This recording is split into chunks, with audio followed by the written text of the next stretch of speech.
The Royal Thai Navy airdropped supplies to residents stranded on rooftops amid severe flooding in Hat Yai on November 26. Rescue workers continue to wade through floodwaters to evacuate people caught in one of the worst floods in years. คิดไม่ออกเลย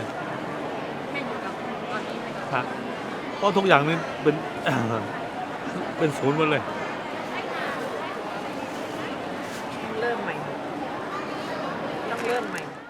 3 days of torrential rain last week dumped record volumes of rain across 9 provinces, flooding hospitals and cutting off power and clean water to thousands stranded. More than 980,000 homes have been affected, impacting at least 2 million people. The death toll has now climbed to 33.